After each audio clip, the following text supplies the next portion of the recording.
네, 지금부터 We will now begin the KICCE session as part of Global Korea Forum.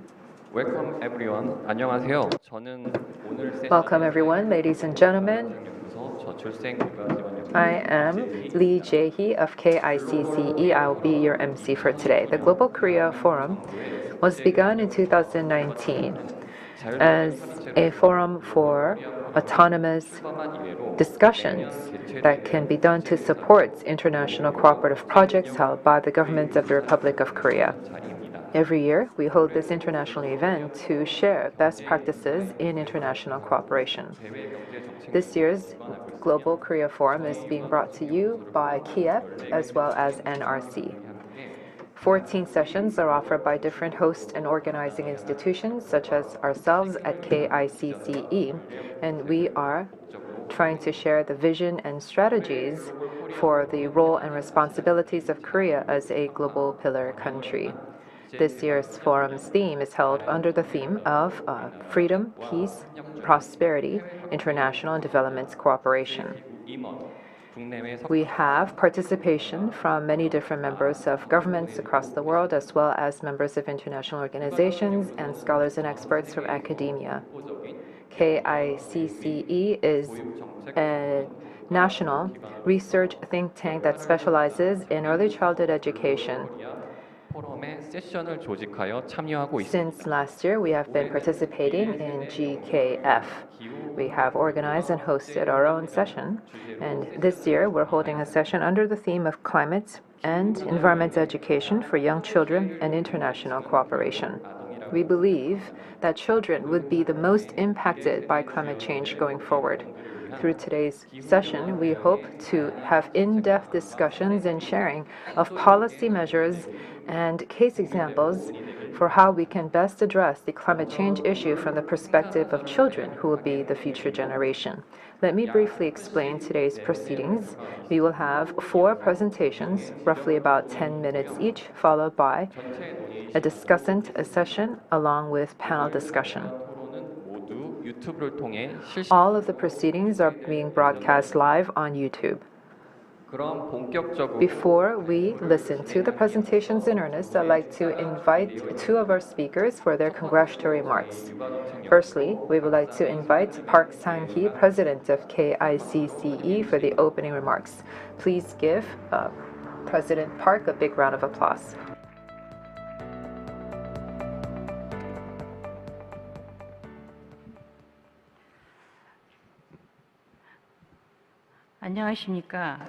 Hello, ladies and gentlemen. My name is Sang-hee Park. I'm the president of KICCE.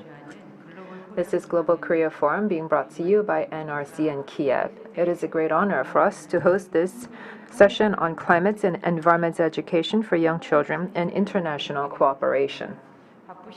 Thank you very much to all of our participants who have taken time out of our valuable schedules to be here with us today.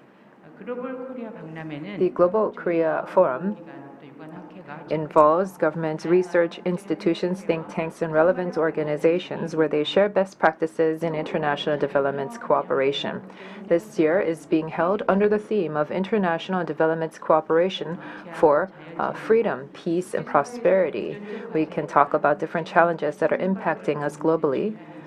It is an important event, and the fact that KICCE is participating in this event brings us great honor. We would like to thank everyone at NRC, Chung Hae-gu, as well as Kim Hung-jong, President of GKF, as well as Park Moon-gyu, for their tireless efforts in bringing together this Global Korea Forum, as well as all the members of the organizing and steering committees, all the commissioners in the respective committees. Thank you for organizing the GKF. Since the Industrial Revolution, we have seen huge need and demand for energy, and we have continued to burn carbon and fossil fuels, leading to carbon dioxide and greenhouse gases. This led to many pollutants going into the air. We're living in an era of climate crisis. We're seeing erratic weather patterns, droughts, and floods. In an extreme case, children are most impacted by these climate crises. UNICEF has said in their report on children's rights that about 1 billion out of the 2.2 billion children in the world are living in dangerous areas that are very vulnerable to climate change. This means that children are going to be hugely impacted by climate change, and this is because children are physically more vulnerable than adults, and they are not strong enough to withstand toxic air as well as other extreme weather patterns such as floods and droughts. And they also have higher cases of mortality rates when they are exposed to many different severe weather. We are seeing that children are becoming victimized in climate crisis, and because of that, we would have to make sure that children should not be excluded from the decision-making process when it comes to climate policy. We have to be children sensitive and child resilient in coming up with climate policies, and this is something that we would have to look at. And that is why climate and environmental education is particularly important when it comes for young children. This is going to shape their values and their perspectives going forward in life, and this is going to have an absolute impact in their decision making. Children around the world have the right to live in clean places, breathing in clean air, living in clean and pristine environments, and we as the current generation has the responsibility to provide this kind of environment to young children. Through today's events, we can think about many different hopeful case examples and best practices that can open up this era for the future. I would like to thank from Combo Valley, Dr. Bo, who is going to be giving us the congratulatory remarks by video. And we'd also like to thank Adrian Cerizzo of the Knowledge Exchange, a lead of Early Childhood Development Action Network, as well as Evelyn Santiago of RNEC, as well as Ji Ok-jung of KNUT, as well as Chung Da-eun of KEI, and Moon Moo-kyung of KICCE, and Dr. Lee Jae-lee of KICCE as well as Mark Brosnay of University of Wollongong. Thank you very much for all of your participation. 네, 소장님께서 말씀해 주셨듯이 Thank you very much, President Park. Now, yes, we do have a congratulatory message that has been delivered by the former UN Special Rapporteur and also a minister of the Burkina Faso. And currently, so it is Dr. Kumboveri Belli delivering the congratulatory message via video. Ladies and gentlemen, I'm honored to be a part of this conference on climate and environment education for future generation, infants and toddlers in the context of international cooperation. I would like to share with you three messages. The first message is really my gratitude and special gratitude to organizer and Dr. Sang-hee Park, President of Korea Institute of Child Care and Education, and Dr. Muk-yong Moon, the Director of KAIS, for inviting me for such an important and timely event to discuss how to facilitate international cooperation and participation of Korea in the effort of development of environmental education for infants and toddlers. I would like also to share with you my own views. As you know, currently in New York, the Transforming Education Summit has defined some pillars, and one of the pillars of transforming education is really also to take care of this thematic. I would like to say, yes, this is really timely event because the summit and the Transforming Summit recognize, and all the leaders in the world in the United Nations General Assembly, they have recognized that really greening education partnership is key for our humanity.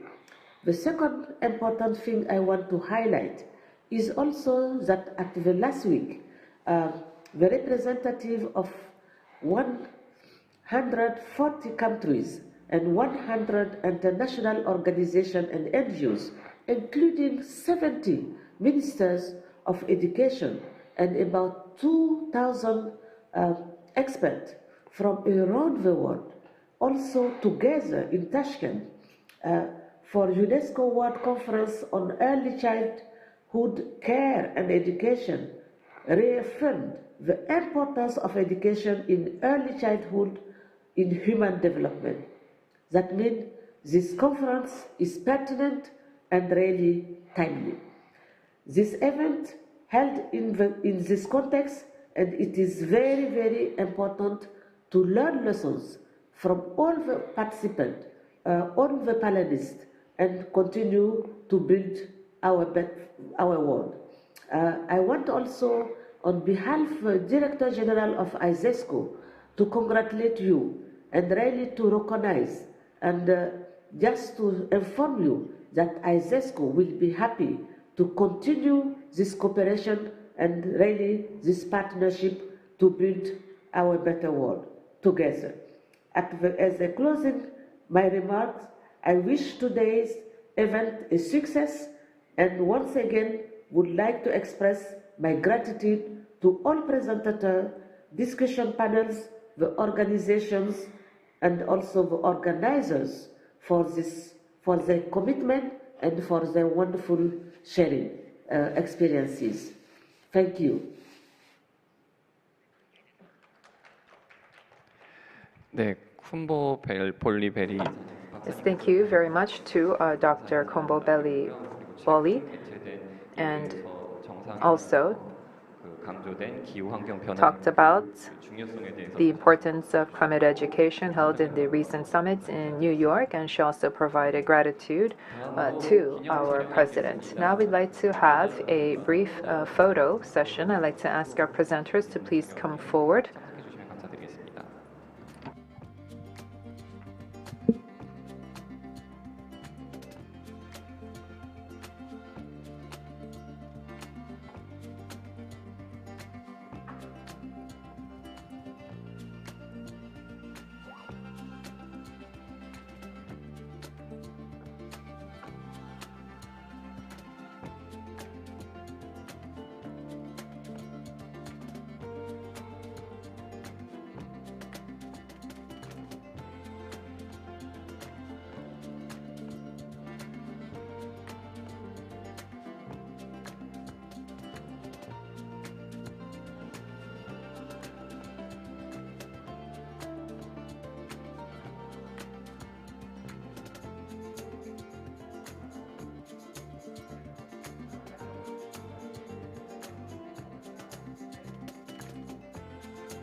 네, 발표 진행에 앞서 Before we move into the presentations, we have a short video that we want to see from RNEC on 동영상을 약 early childhood education and climate change. This is a 3-minute clip, and we will watch the video first. 감사드리겠습니다. Supporting young children is a smart investment and should be placed at the forefront of the fight against climate change. Young children aged 0 to 6 are the most vulnerable to the impacts of climate change, but they are also the most valuable group in the fight against it. Well-financed, high-quality and equitable early childhood programs create immediate impact and ensure the long-term success of the Sustainable Development Agenda. Investment in early childhood accelerates progress towards all 17 of the Sustainable Development Goals. Young children are more affected by the impacts of climate change and large-scale environmental degradation than any other group. Air pollution, disease, forced migration, and extreme weather events like heat waves, flooding and drought affect young children directly. They create toxic stress, disrupting children's brain development, their long-term physical and mental health, and cognitive abilities.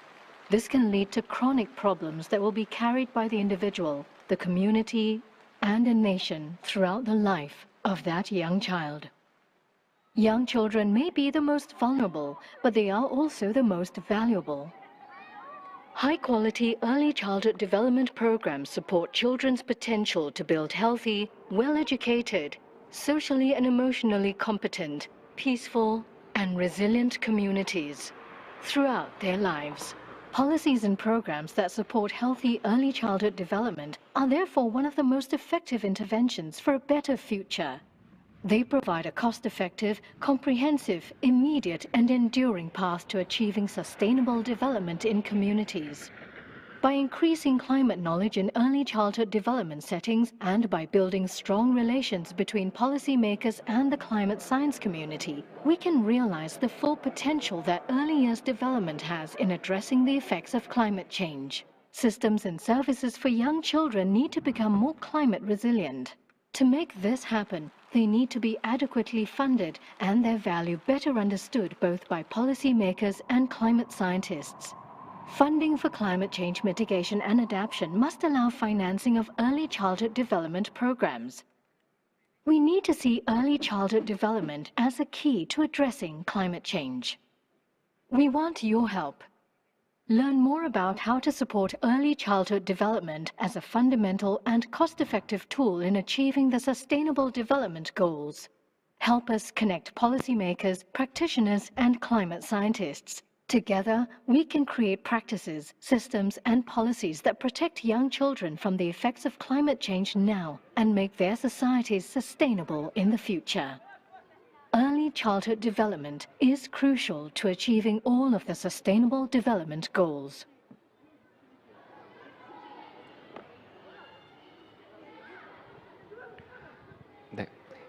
네, 이제 본격적으로 내부 Now we will move into the four presentations. 첫 번째는 Our first presenter ECDAN의 is from ECDAN, 세레조 박사님이 Dr. Adrian Cerezo.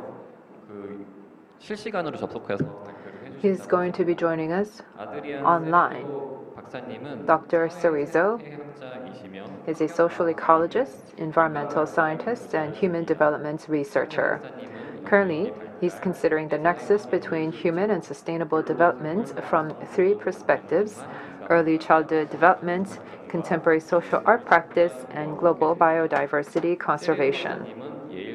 Dr. Cerezo holds a PhD with a focus on social ecology and developmental science from Yale University, where he's also a fellow at Ziegler Center for Early Childhood Development Policy. He's currently Knowledge Exchange Lead for ECDAN and serves as consultant for UNICEF Global ECD programs. 활동하고 계십니다. 세레조 박사님은 ECD 투자를 He is going to talk about 발표를 해주시겠습니다. ECD and international societal response. Please give him a big applause.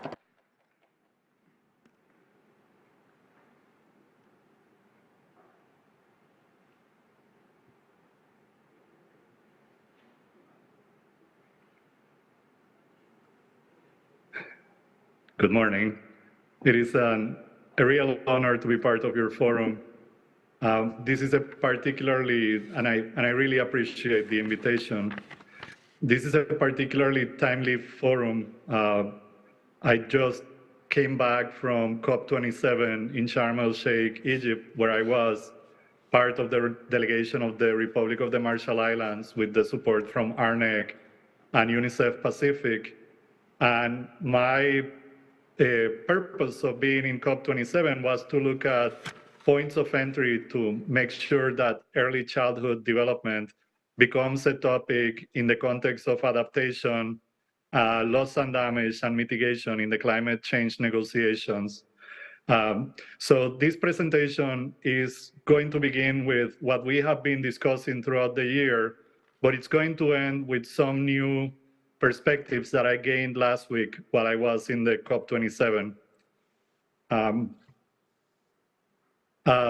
the title of the presentation is Most Vulnerable to Most Valuable, as you have already heard, and how investing in early childhood development is a pathway to climate resilience and sustainable development. This presentation is going to have 4 sections. The first section has actually been discussed by the person who gave the introductory remarks. There is a lot of research already, and Professor De Rosnay and Evelyn are going to talk more about the findings in the publication that ARNEC is presenting regarding the vulnerability of young children regarding climate change. But let me use this metaphor to illustrate it. Let's think about a young child as a seed. And especially in vulnerable countries, that seed in normal circumstances is experiencing the threats and the risk that are presented by issues like displacement, toxic stress, disabilities, learning disabilities, issues of nutrition, and what comes of it sometimes, which is stunting, respiratory diseases. When those issues get compounded by lack of sustainable development, then we are talking about the impacts of climate change adding up to that: inequality, poverty, damage to ecosystems, hunger and food insecurity, the risk of violence, etc. And what is usually a trickle, is a normal rain, is becoming a storm in the context of climate change. And without protection and support, young children experience that storm in a way where that seed is going to grow into a small plant that will have a lot of challenges and grow up to become a tree that might not reach its full potential and might not be able to bear fruit to their community. Now, what I would like to present to you is the result of the work we have been doing in the context of early childhood development and climate change at ARNEC, UNICEF Pacific, ECDAN, and other organizations. We believe that there is a complementary narrative regarding how important young children are in the context of climate change. Let's think again about this seed, but now let's think about this seed, this small child, being supported in the way that the nurturing care framework can support young children, where we support children in terms of health, nutrition, parental care, safety and security, and early stimulation, which in the context of early education and means being ready to be in school, because a lot of the work we do has to do with the first 1,000 days. Now, this form of protection provides like a greenhouse, like a shelter for that small plant, that seed, to grow. Even if there is a storm, it's going to be protected, and it's going to have the opportunity to grow up to be a strong tree that bears fruit, reaches their potential, and supports society. And so this is an advantage not just for the child, but for the family of that child, their community, and their nation. Moreover, there is a compounded return on investment in supporting young children and the nurturing care of young children. Let's think again about that seed. And along with being protected in these 5 areas of the nurturing care framework, policies and programs to support young children are put together in a way that they also support and are in alignment with the Sustainable Development Goals. The result of that support, considering the Sustainable Development Goals and doing it in alignment with the Sustainable Development Goals, is that not only are we producing children and adults that reach their full potential, but we're also providing the fruit of that potential as more sustainable development for that family, for the community, and for the nation. So, in summary, we say that policies and programs focused on early childhood development provide a cost-effective, comprehensive, immediate, and enduring path to achieving climate resilience and sustainable development. So how do we support this transformation? Well, for early childhood to deliver on its promise of a sustainable future, programs must be well-financed. They have to be adequately financed so that they can be of the highest quality, so that they can be distributed in an equitable way, so that they can be presented at the right moment in life, which is usually 0 to the first 1,000 days. And my research shows also that in order to avoid the unintended impact of promoting more consumption and higher carbon footprints, those programs have to be more aligned with the principles of sustainable development. So you could think of this as a square of support that begins with adequate financing and equity and appropriate timely distribution, quality programs that are aligned with the sustainable development goals so that we promote sustainable development as we promote quality human development. Another important way of supporting these programs is underscoring the distinction between early childhood development and other moments in childhood and youth. Because the highest return on investment is gathered when we do interventions at that moment in life. While it is very important to support children and youth and adults, that moment in life of the first 1,000 days and early childhood is like no other moment in life in terms of protecting, supporting, and projecting the potential of people into their future. Now, this is what I learned at COP27 that might be of interest to your forum, and what I would like to continue discussing if you are interested. We learned that there is a need to make a call for financing for ECD policies and programs in 3 areas, in 3 ways. The first one is that the parties of the United Nations Framework Convention on Climate Change have to amend the mandates of financing so that they can promote funding of programs focused on the youngest children and their families. As of now, there is no language that even mentions young children in the UNFCCC negotiations. There is no language that talks about financing programs for young children in any of the financing mechanisms. So that is the second point. The international financing bodies related to climate change and the World Bank need to consider early childhood development policies and programs as fundamental elements of financing strategies to promote climate resilience. This is not just about protecting children, but making children and their families and their communities ready for loss and damage and protecting their adaptive capacity to climate change.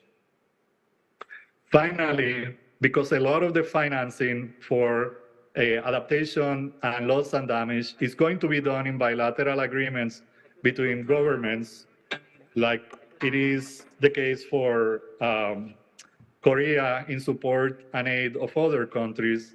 Countries that provide international aid should elevate early childhood development as a fundamental component of bilateral aid plans. This is very important because it is an investment that will yield results in multiple areas, as I have shown in this presentation. And when you do it that way, it is a very cost-effective of supporting multiple bottom lines for human development, for climate resilience, and when it's done in alignment with the Sustainable Development Goals, it will be also supportive of the movement towards sustainable development of vulnerable and developing countries. And with that, I would like to thank you, and I'm very eager to continue the conversation.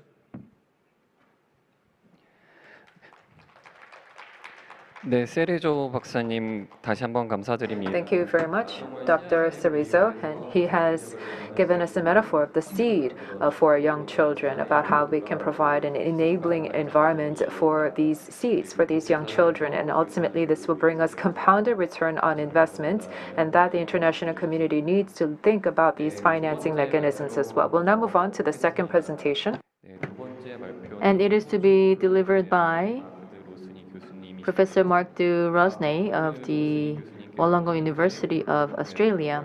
Professor Mark Du Rosnay 헤드로 계시고요. is currently the academic head of Early Start of Wollongong University of 아이들을 위한 Australia.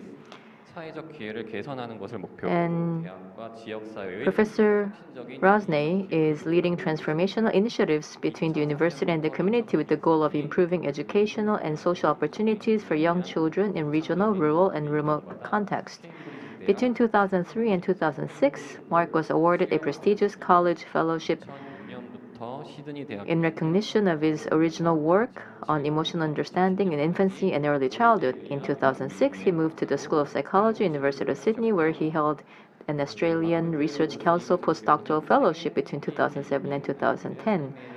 Mark joined Early Start in 2014 because of his belief that early intervention provides the single best mechanism to improve children's lives. 학교에서는 불확실한 And today, he will tell us about how we can empower children in an era of uncertainties. 박수로 맞이해 주십시오. Please welcome me with a big round of applause.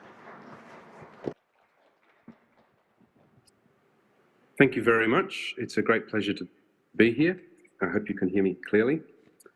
I want to thank the organisers. I want to recognise the Global Career Forum and the support of the Korea National Research Council, and of course the pivotal role of KICCE. It's a great honour to be here and to be discussing this topic with you today. I want to start by telling you a story from the community in which I work, which is Wollongong. It's a small city on the east coast of Australia, just south of our largest city, Sydney. This story starts with a question coming from a group of children who attend a preschool that is situated next to a park. In the park are some trees, and those trees provide shade for children along the back fence. It was a simple question, what we call an information-seeking question, of the kind that children ask frequently if they have the opportunity and if they trust us. Why do the trees have ribbons around them? It's a good question. Trees don't usually have ribbons around them. Ribbons are usually a sign of celebration. But what's being celebrated? Now, the teacher didn't know the answer, so she undertook to find out and to get back to the children. Unfortunately, it was bad news, but importantly, the teacher kept her word and she delivered it to the children. The trees, adorned with ribbons, were scheduled to be cut down, to be destroyed. Now, the children weren't happy about this. Professor Rodney, Yep. we can see your presentation.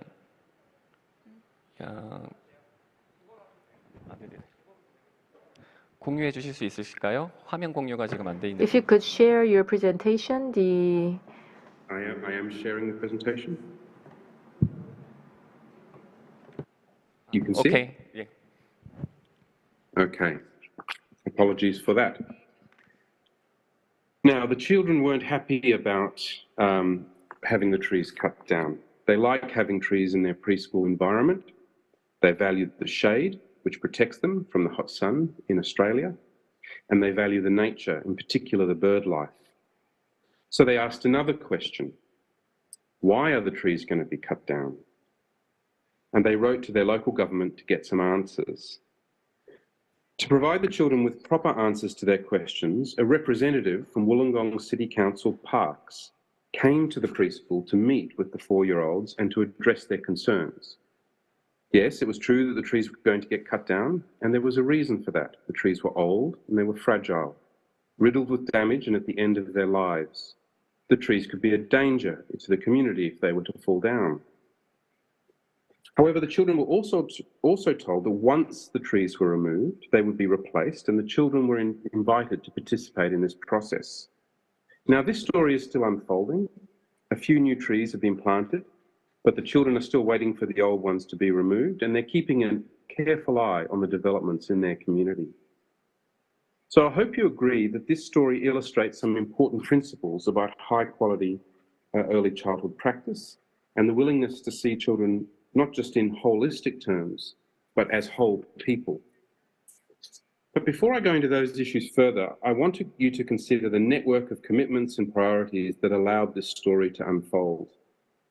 This isn't a comprehensive list, it's just consider the following.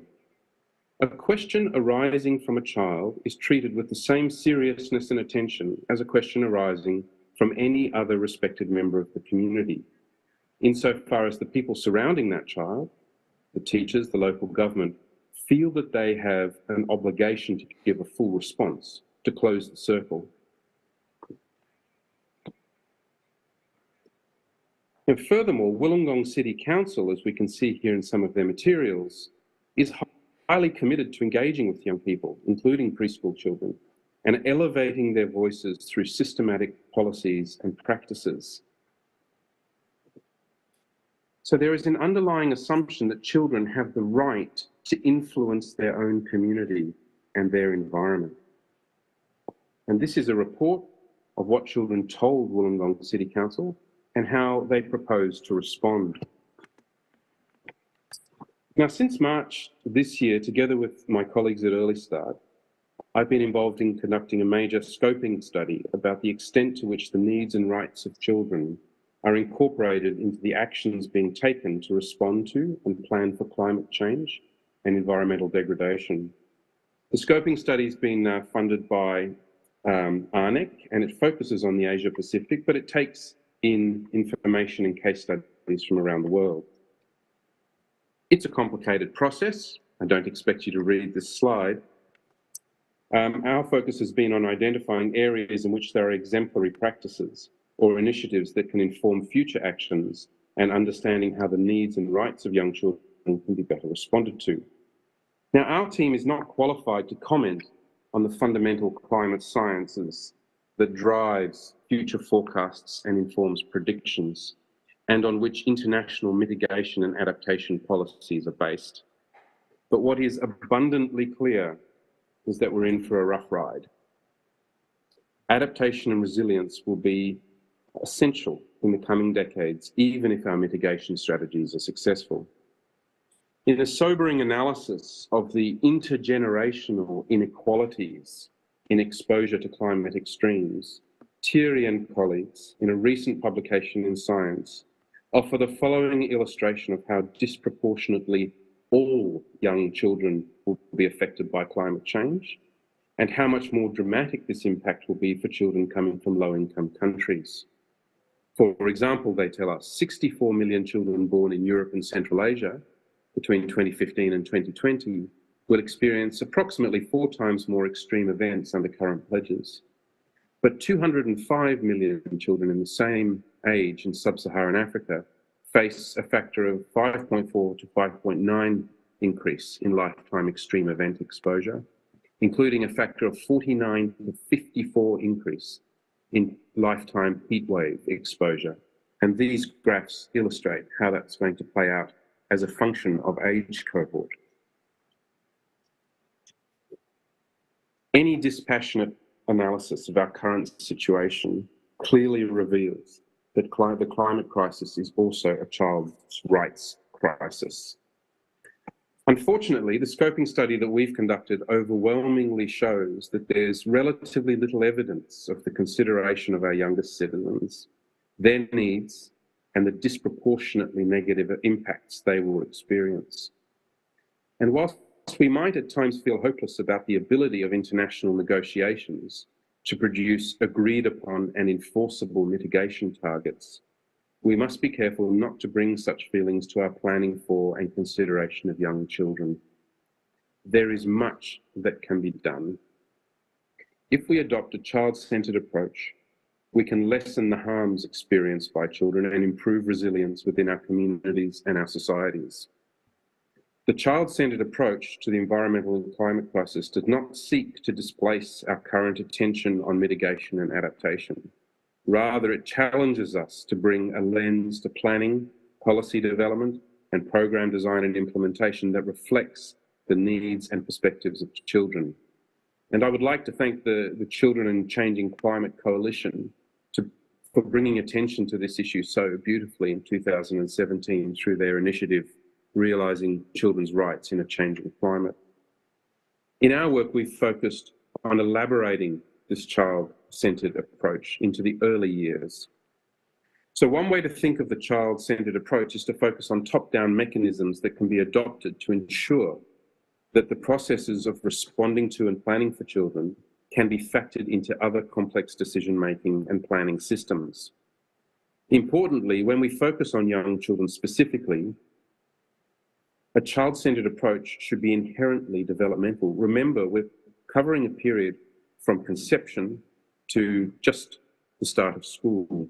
That's a broader conception than the first 1,000 days. It's the first 2,000 days. So that is to say, any sort of attempt to adopt a child-focused approach should build in recognition that the impacts of events are experienced differently at different stages in development. Furthermore, we need to recognize that the duration and timing of experiences do not have the same meaning or impact at different stages of development. In the early childhood context, it's also very important to take a holistic view of child development.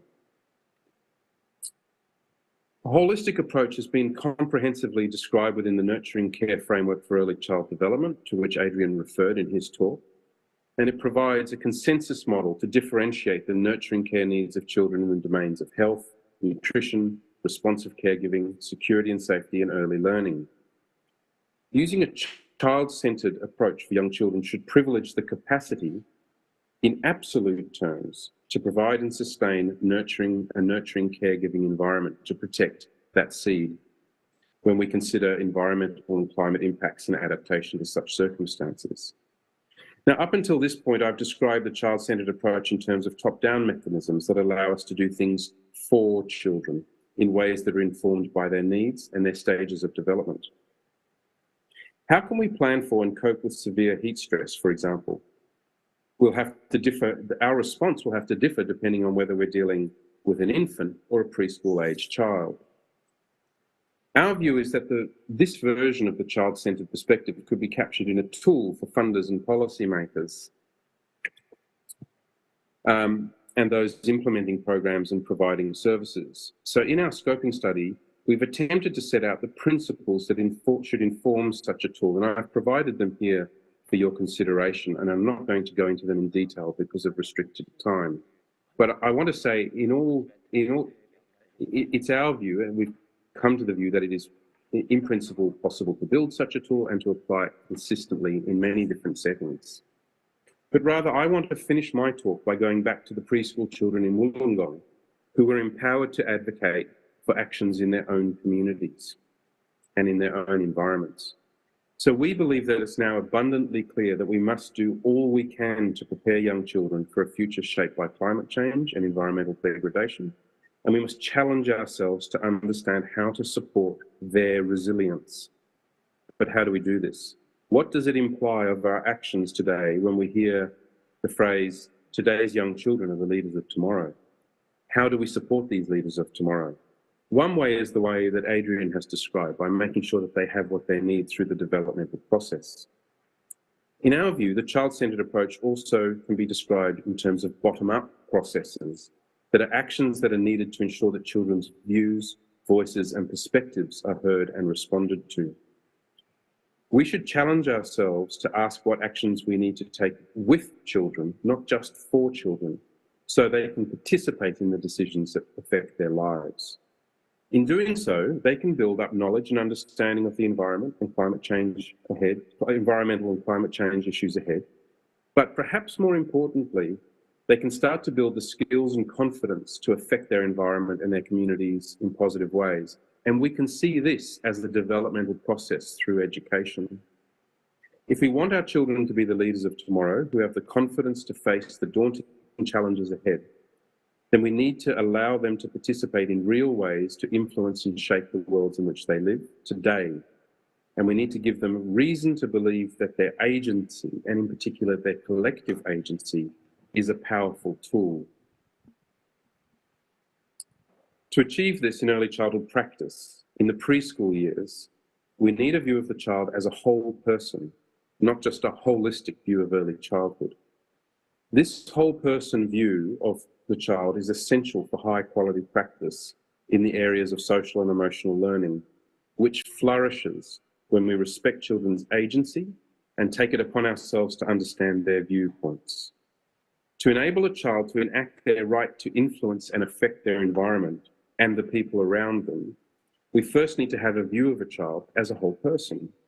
We cannot protect our children from the challenges that face them, but we can do a great deal to equip them to navigate such challenges. Giving children a right to participate in the decisions and actions that affect their world can embolden them individually and collectively to have confidence in their capacity to respond to the challenges ahead. In early childhood practice, the foundations of these approaches lie in strong commitment to the whole person view of the child that is grounded in strong social and emotional learning practices and an unwavering commitment to children's rights. Thank you so much. 네, 로순이 교수님 너무 감사드립니다. 로순이 교수님께서는 Thank you very much, Professor Rosnay. So he talked about the preschoolers in Wollongong and how they raised questions about nature, and then how such question was faithfully answered in the community, in what process. And then he talked about how the climate change policies should also need to have a children-centric perspective. So thank you very much for the presentation. We'll move on to the third presentation, and this is going to be given by Dr. Evelyn Santiago of RNEC. Evelyn Santiago is the current executive director of the Asia Pacific Regional Network for Early Childhood. She has more than 25 years of professional experience in development work encompassing child development, investments, programming, strategic planning, project planning and design, program management, grants development, and partnership building. Prior to joining RNEC, she spent 10 years working for Child Fund International in various management positions at country offices in the Philippines, Timor-Leste, and at the Asia Regional Office in Bangkok. She has also worked previously with the German Technical Cooperation and with the Central Economic Planning Ministry of the Philippine government. Evelyn has a presentation where she is going to be talking about sustainable development for children. Good morning, everyone. On behalf of RNEC, I'd like to thank KICCE for the opportunity to share with you our initiative on ensuring a clean, safe, and sustainable environment for young children. Its main focus is to put young children at the center of climate and environmental actions. Mark and Adrian, in their presentation, already provided a solid rationale on the need to address the impacts of climate change and environmental degradation on young children. But let's try to situate it in the Pacific region, which is home to 1/3 of the world's population and more than 1/4 of the world's children, according to UNICEF. On the slide, you will see some of the environmental and climate risk the region faces and the implications on young children. Just to mention some of the region's vulnerabilities, UNICEF report indicates that 17 million babies under the age of 1 breathe toxic air, and the majority of this live in South Asia. Most children who are exposed to lead poisoning are also in South Asia. Rising sea levels due to global warming will greatly affect young children living by the coastline, especially in the Pacific Islands. Major flooding is usually experienced in Southeast and South Asia, resulting to loss of lives and displacement of vulnerable population, of course, including young children. Most recently, we have seen climate-induced flooding in Pakistan, which left thousands of people dead and millions of people displaced. To say then that the Asia-Pacific region faces enormous risks due to climate change is actually an understatement. Clearly, with the increasing evidence on the impact of climate change and environmental degradation compounded by other crises such as the COVID-19, it is the young children who suffer the most, as already also articulated by Adrian in his presentation. Our advocacy in ARNEC centers on the need for climate change discourses and actions to be inclusive of young children and early childhood development. We are focusing on how climate change and environmental degradation directly and indirectly affect young children, and how to advocate for ECD as an opportunity to build resilient communities, and how to support the ECD programs and services become more climate resilient. There are two mutually reinforcing priority areas in this advocacy of ARNEC, as you can see on the slide. One is making environments healthy and fit for young children, and this means addressing issues of air pollution, environmental toxins, and providing green spaces for young children so that quality ECD outcomes can be achieved. The other is ECD and climate change, which requires enabling solutions and partnerships for climate action at the level of policies, programs, and financing. Our advocacy campaign is targeting policymakers, especially those who are at the forefront of shaping the scope and direction of climate action and ECD investments, as well as ECD practitioners, environment and climate change experts, communities, parents, and caregivers. In this initiative, we focus on 4 interrelated areas of actions, all in support of addressing the impacts of environmental and climate crisis on young children. ARNEC partners with other regional and country organizations to strengthen knowledge, increase awareness, build capacity of stakeholders, and also strengthen partnerships across sectors beyond the early childhood development. We have started this advocacy on the link of ECD and environment as early as 2019, when we held a regional conference in Vietnam, which resulted to what we call the Hanoi Call to Action on the Need for Nurturing Sustainable Environments for young children. We continued building awareness on this issue and dedicated our 2020 ARNEC publication featuring articles on different environmental risks on young children in the region, including air pollution, ocean acidification, lack of green and safe spaces for children to play, among others. In 2021, we issued various calls to action and statements related to climate discussions of countries at COP26. We also held webinars and other learning events. And in 2022, we put a spotlight again on this issue as we held our 2022 Asia-Pacific Regional Conference on Early Childhood Development with the theme, Young Children in Crisis, Addressing the Impact of the COVID-19 Pandemic, Climate Change, and Environmental Degradation. We are most excited for the upcoming release of our scoping study in partnership with the University of Wollongong, Australia, as mentioned by Mark earlier. This includes a global desk review, sub-regional analysis, country case studies, and a set of recommendations considering the challenges, opportunities, innovations in terms of policies and programs that are trying to address the impact of climate change and environmental degradation affecting young children.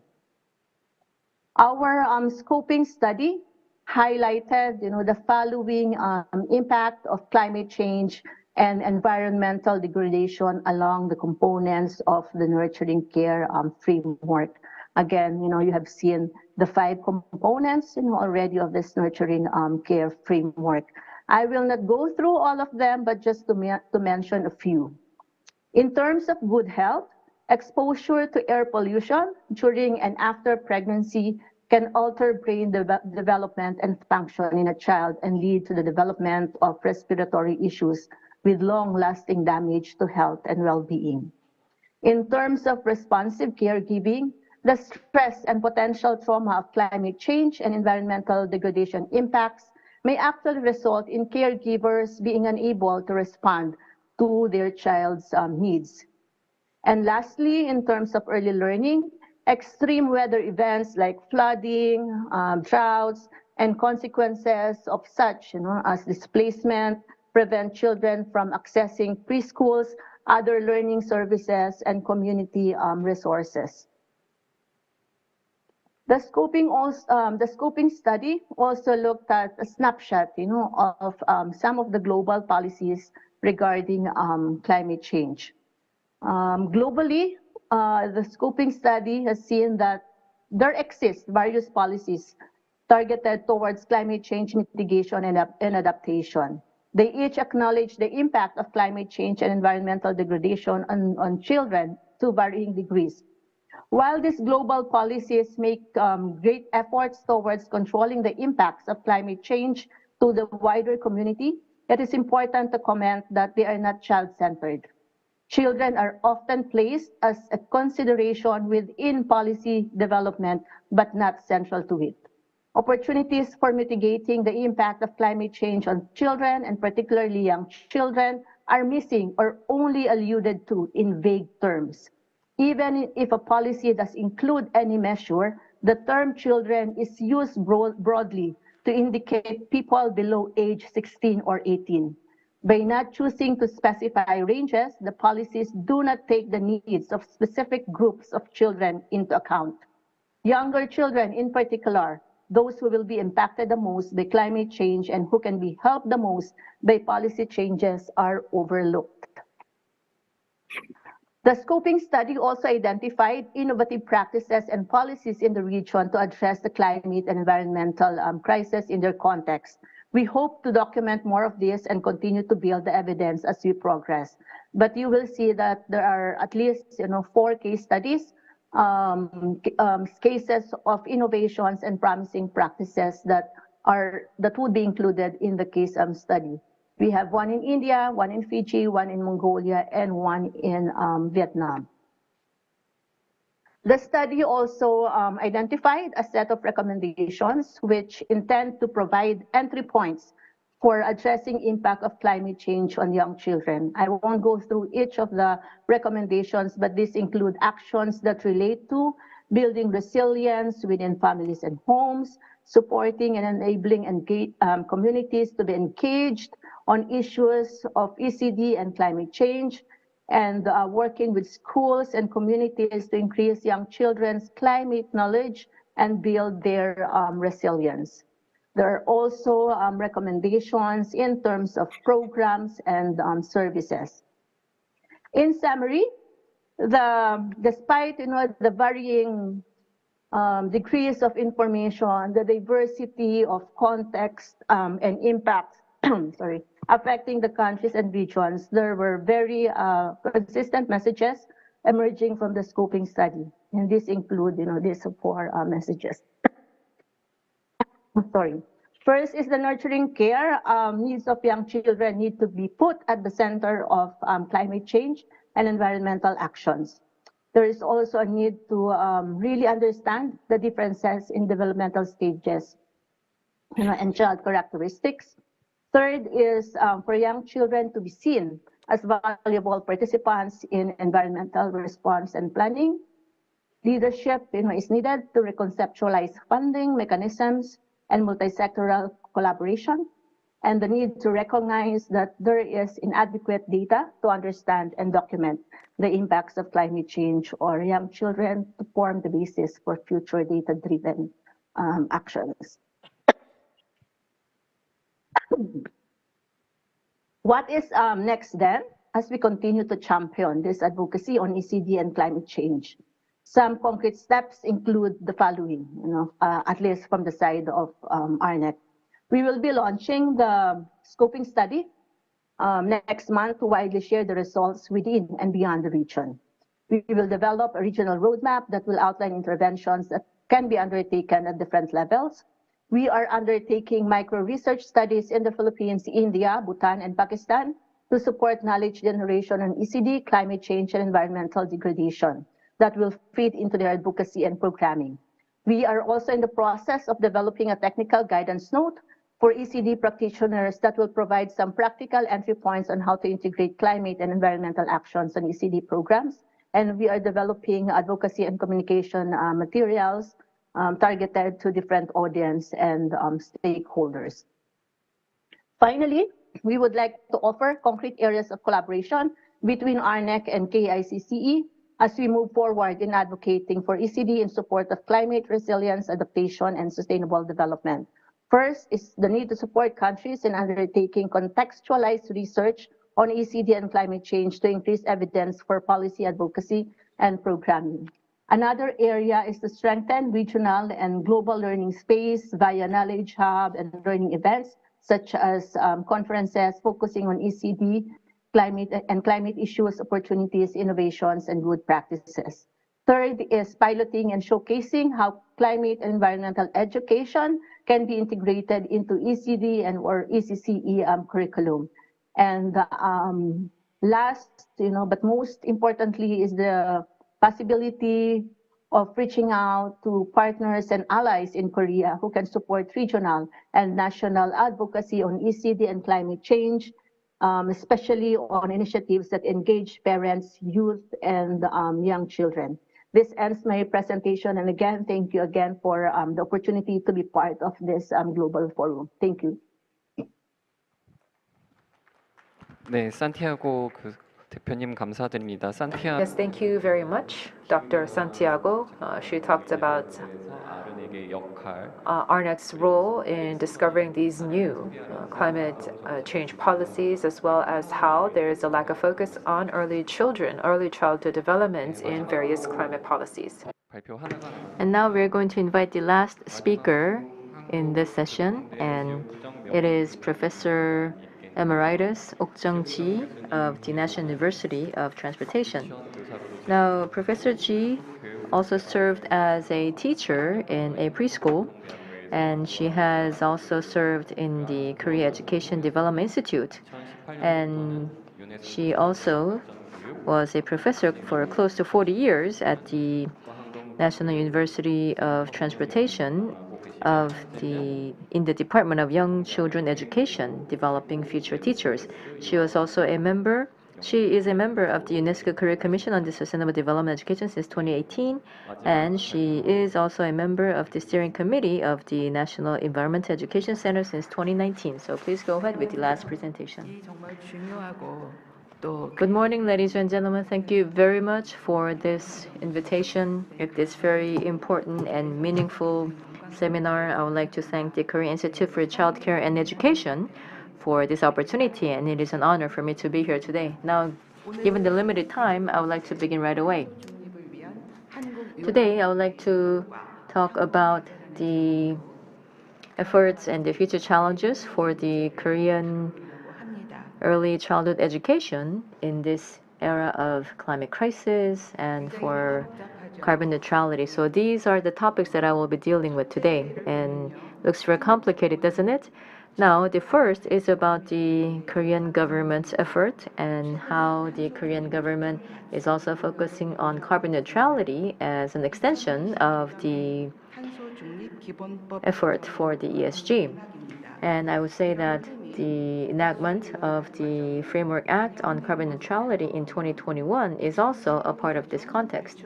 And when we look at the reflection into the national curriculum, then the revised curriculum in 2007 for the first time included environment education. And since then, there was also the green growth education that was included as part of the education program for 5-year-olds in 2011. And since then, the Young Children Green Growth Program was disseminated from 2013 and has been implemented in the preschools all across the nation. So we see that such education has also been implemented on the field. And it is continuing to focus on developing people who are equipped to deal with climate change and climate crisis. And in 2021, the Ministry of Education also introduced the climate change education program. And in 2022, two preschools, two kindergartens have been selected as carbon neutral schools. And more recently, the interest by young children teachers on climate change education and carbon neutrality education is increasing. And we see that local governments and municipalities are also jumping into this effort. On July 9th, 2020, now this is the municipal education superintendents getting together to declare a state of emergency for environment education in our schools these days. And we see that this is the Green School under the North Chungcheong Province Education Office where I am residing. And there's also environment education that is on the way quite actively. And then now these are the young children and teachers education programs that have been led by the government since 2021 and 2022. So we see more of these efforts and initiatives more recently. So for example, it talks about carbon neutrality and climate change education and even fine dust education. And you also see the animation entitled Mom, What's Carbon Neutrality? So this is animation developed for young children. So this is about the, well, putting aside the right methodology or approaches to young children, the fact that the government is making the efforts under the realization that we need to provide this kind of education from early age is highly encouraging. Now, second, focus more on the ESD. Then, the first study came out in 2009, and in about a dozen years or so, we see that the related studies have gone up both in breadth and depth. So, for example, the region-specific ESD program development and also ESD for the future children teachers. And more recently, many studies specifically mention such words as carbon neutrality, climate crisis, and fine dust. And related to that, these images are of the publications and the papers published since 2010, talking about carbon neutrality education, and also young children education for sustainability, and especially what I have marked in red, and that is the study on early childhood education for sustainability. So this is the publication and also the product of the cooperation among the different scholars in different countries, putting together their experience, knowledge, and ideas. So this is the product of an international cooperation, and I do believe that such efforts must be further promoted down the road. And third, we see that the young children's education teachers' awareness, perceptions, and understanding of ESD, as well as environment, has gone up considerably compared to 10 years ago. So we see that there have, of course, been efforts by the government and also increase in the teachers' training related to these topics, as well as increase in the publications.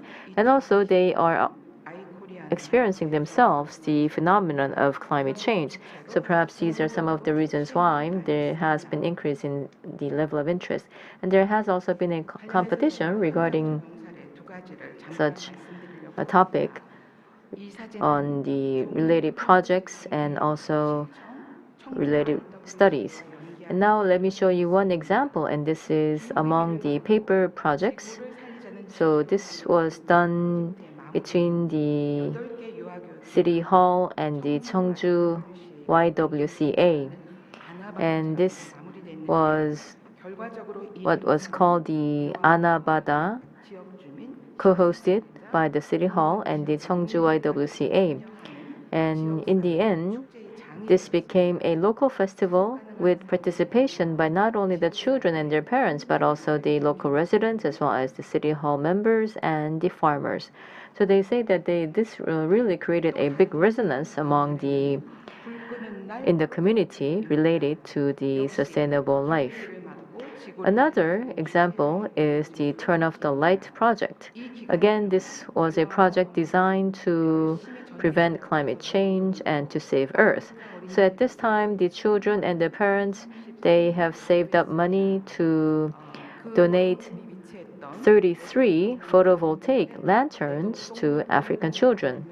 And also, some of the children, they also recommended to the municipal leader to have the turn off the light days only for their village as well. So aren't you proud of these children? We see the effect of early education. And now these are the challenges that are given to us for the future at three levels, at the national, community level, and the institutional level. And of course, in preparing for the presentation, I also talked about carbon neutrality and early childhood education for sustainability and so forth. And I do hope that at the national level, there can also be collection and coordination among all the efforts that are being made nationwide. And also, I do believe that there have to be increase in international cooperation, some examples of which I have shown earlier. And also at the institutional level, of course, we also need to continue to provide green education and climate change education, but then it should not be education for the sake of education, but we need to have a more holistic approach where these topics will be directly linked to the lives of the young children as well. So that is all for my presentation. Thank you. Thank you very much, Professor Ji. Now, I would like to thank the four speakers once again, and if I were to sum up the four presentations, then Dr. Cerezo talked about the importance of the early development stages, and then Professor Rosnay cited the example of Wollongong and talked about the importance of children's perspective on nature. And instead of just passively dealing with children's questions, but then he also emphasized the need to respond to those questions and also try to address them through policy making and actions. And also Dr. Evelyn talked about how the children are important participants in our fight against climate change.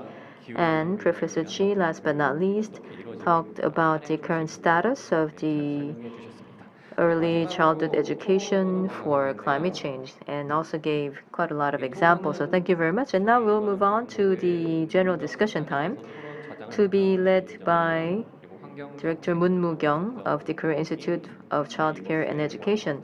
And we are going to have Chong Da-un, a fellow of the Korea Environmental Research Institute, and also Mr. Ko Wan-sok from Good Neighbors Korea. Thank you very much. This is Moon Moo-kyung from the Korean Institute of Child Care and Education. Thank you very much for the excellent presentations from the speakers from home and abroad. And because of the limited time, I was going to give you 5 minutes, but now I would have to cut it down to 3 minutes. We have two designated speakers. And now first, we have Dr. Chong Da-un from the Korea Environmental Research Institute. So I would like to give you the chance to go first. Yes, hello, ladies and gentlemen. I am Chong Da-un of KEI. I'm very much honored to be here at this very important forum.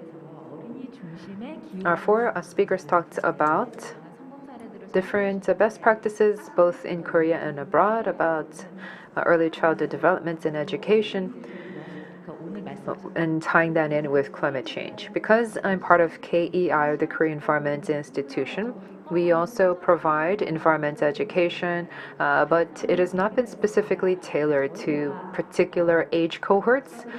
So your presentations made me really reflect back on the education programs that we have tried to design, because I believe that the programs were not necessarily child-centered, that they were pretty much for children, not necessarily with children. So perhaps we should have tried to incorporate more of the children's perspectives in the actual education programs.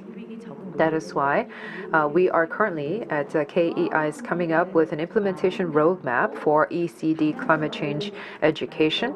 Hopefully, in this roadmap, we can make it more so that it's not for children, but with children, that we can bring in the perspectives of children together in the design of these programs. And I think that perhaps we can provide more of this comprehensive framework to young learners. I was able to really learn a lot through the presentations, and going forward, I hope that we can benefit more from such international network so that as we continue to develop and refine our roadmap for ECD and climate change education, perhaps we can build on it and continue to improve it with your input. And 저도 이제 어린이 쪽으로는 많이 공부를 하지 못했지만은 I may be an environment researcher, but I am not necessarily an expert in early childhood education. But I felt that the more I try to learn, I think that multidisciplinary approach is very important because there are different expertise that many different experts from different backgrounds can bring to the table, which is why networks like this is so important. And as one of our speakers mentioned, this forum can be a small seed that we're planting on fertile soil for future cooperation. 박사님 감사합니다. Thank you very much. That was Dr. Chung. So she talked about how we need to have a more granular network to come up with better policies for children when it comes to climate change and resilience. Thank you. And now we will move on to the next panelist right away, and that is Mr. Ko Won-seok from the Good Neighbors Korea. He is the chief of advocacy team for children's rights. I see that Mr. Ko has prepared a lot of slides, but I'm sorry that I'm not able to give you too much time. Thank you very much. I am from Good Neighbors Korea. I am Ko Won-seok. So Good Neighbors Korea is an NGO for children's rights. Now I'd just like to tell you about the Good Neighbors as an NGO for children's rights, what kind of efforts that we are making for children when it comes to climate change. Now, at Good Neighbors, we believe that responding to climate change is the most important and basic practice to guarantee children's rights. So we have this project under the title of Earth Drawn by Us.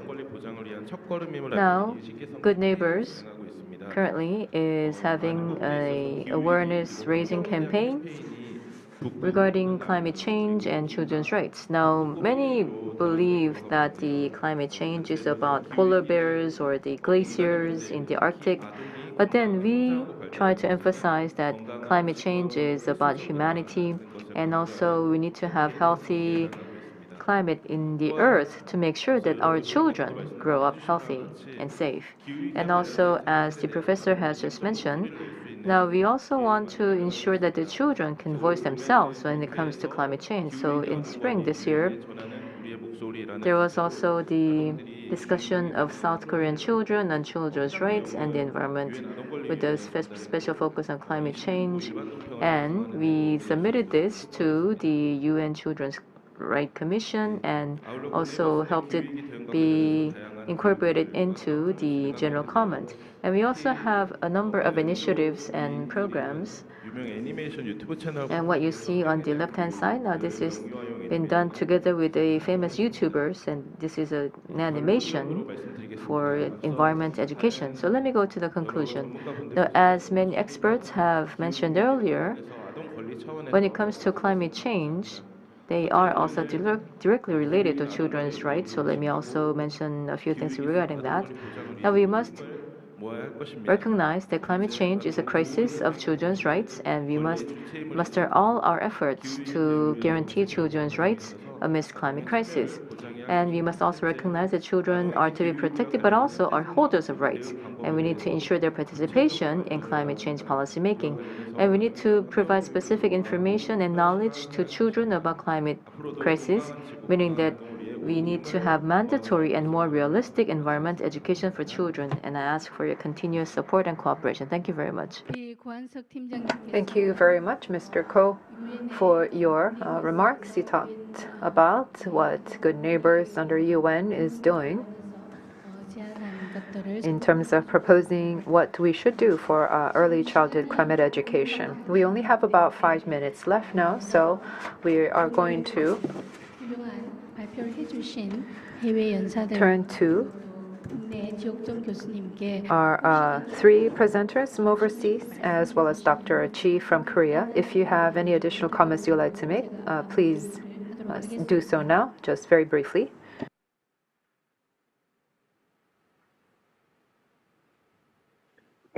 Is it all right if I comment first? Yes, I'll be yes. very fast. We seem to need to discover the same thing again and again, which is that children actually can deal with the truth.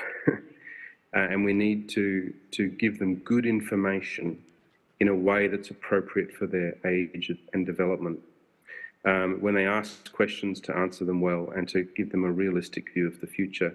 For many, I can understand the desire to protect children from some of the worst consequences of the realization of climate change and what it implies. But what we see again and again is that when we include children, when we have authentic opportunities for them to influence their world, not just pretend ones, but authentic ones that actually involve affecting their environment, they build up their own sense of agency and confidence. And if we have confidence in them, then they will grow. They're more likely to become adults, young people who understand the challenges ahead, but also have the equipment to deal with it. So I just wanted to emphasize those 2 points. The first is participation and agency. Those 2 things are what children need in their early experience so they can become competent actors later. 이 마크 노르스네이 교수님께서는 Yes, Professor Mark talked about how children's participation is so important when we come to designing childhood development and education programs, and that we really have to listen to them because their agency is so important as we design policy as well. Dr. Adrian Cerezo. I guess I would like to point out in the context of the COP27 and having had the experience of being a negotiator with a country, that the issue of climate change and early childhood exists in 2 worlds. One is the world that we have been describing in this forum, which is very important, voice and participation and early education, and what are we going to do about climate change in our countries. But in the context of the negotiation, we really need to figure out points of entry into the text of the United Nations Framework Convention. And what I experienced in Sharm el-Sheikh is that there is a lot of warm feelings towards this idea that policies and programs that support early childhood are very good investments in promoting resilience in communities, especially in vulnerable countries, especially in low-lying countries that are experiencing the hardest impacts of climate change.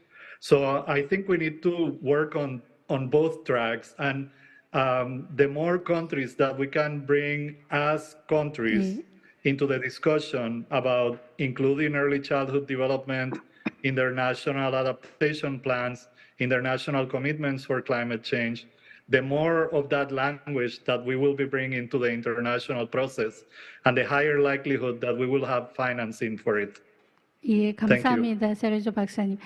지금 계속 이후 세션이 있어서. Yes, thank you very much. I am afraid we would have to end here. I am very sorry, Dr. Santiago. Hopefully we can hear from you another time, because we would have to close this. There is another session that is going to be organized here just momentarily.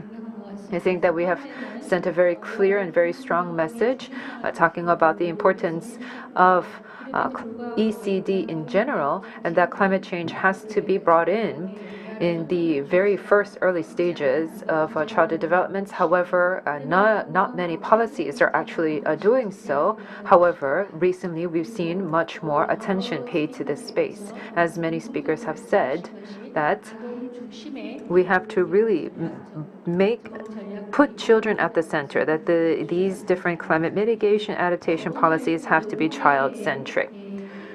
So thank you to everyone here.